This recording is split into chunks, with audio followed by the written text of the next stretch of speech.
Have you ever noticed that the moment you tell someone they are wrong, their brain completely shuts down?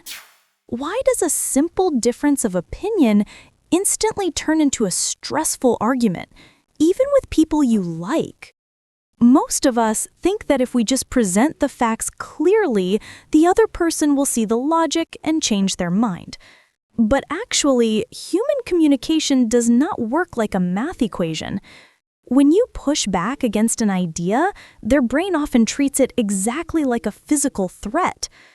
Attention is like a spotlight, and the moment you say something like, "I disagree," or "that is not correct," their spotlight immediately shifts from the topic to defending their ego. Once their defense system is activated, logic no longer matters. But what if the explanation for calm communication is simpler than we think? The secret to keeping a relationship intact during a conflict is not about having better arguments. It is about what you do before the actual disagreement begins. By using a specific routine, you can present your ideas clearly without triggering that defensive wall. Let us break down this system into a practical routine you can use with friends, coworkers, or family. Step 1 is to always begin in a friendly way. Think of a disagreement like trying to get someone to take off a heavy winter coat. If you use force and blow cold wind at them, they will just pull the coat tighter. But if you act like the warm sun, they will naturally lower their defenses. Gentleness wins cooperation where bluster fails. In practical terms, this means your very first sentence should be positive or appreciative. Do not start by pointing out a flaw. Instead, start by validating them or praising a specific part of their work. For example, if a coworker presents a project plan with a major error, do not say, "The timeline on this is impossible." Instead, say, "I really appreciate the amount of detail you put into this planning phase." A drop of honey catches more flies than a gallon of gall. Lowering their defenses first makes the criticism easier to accept. Step 2 is to establish an agreement baseline. Before you introduce your differing opinion, you want to get the other person saying yes. This is often called the Socratic method.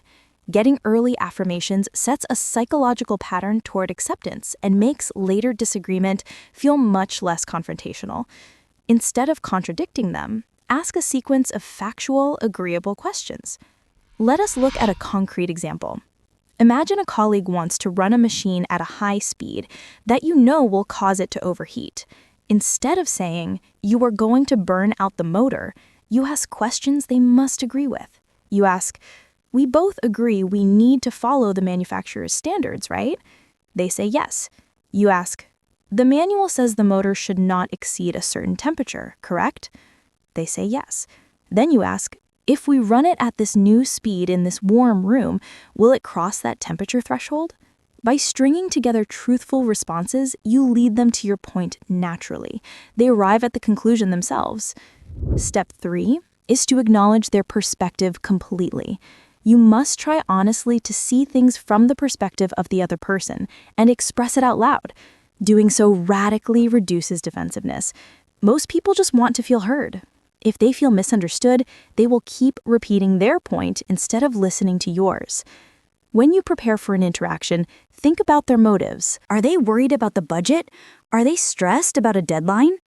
State their position clearly before you state your own.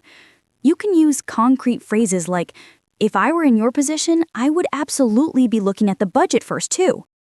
By verbally demonstrating that you understand exactly why they hold their view, you disarm their urge to fight you.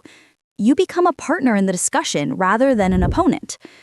Step 4 is to explore assumptions using calibrated questions. What most people miss is that a direct statement of disagreement creates a wall. A well-crafted question creates a bridge. Before stating your position, ask targeted questions to explore the boundaries of their idea.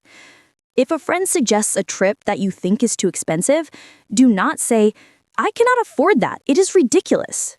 Instead, ask, "How were you thinking we would split the travel costs?" Or ask, What is our backup plan if the flights go up in price? You want them to do most of the talking. Ask sincere questions to draw out their ideas and avoid interrupting. This allows them to see the flaws in their own plan without you ever having to point them out. Step 5 is to handle rising emotions by delaying action. Sometimes, despite your best efforts, the other person might become frustrated or push you for a fast yes or no answer right on the spot. Here is where it gets interesting. A misunderstanding is rarely solved by a direct argument. It requires tact, diplomacy, and a willingness to pause. When emotions rise, patient, sympathetic listening can soften the angriest opponents. Distrust your first defensive impulse and control your temper.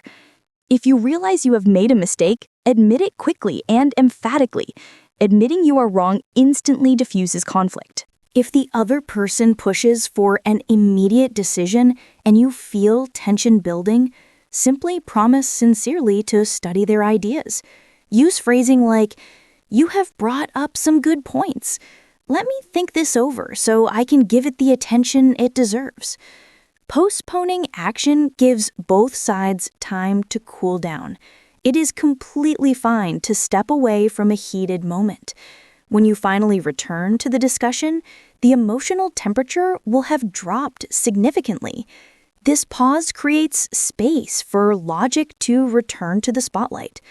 By practicing this routine, you transform conflict into collaboration.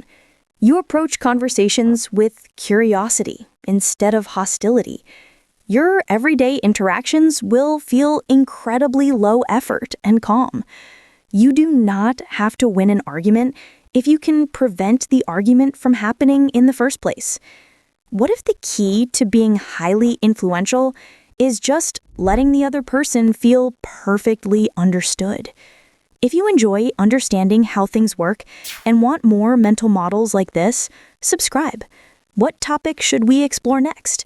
Share this with someone who loves interesting ideas.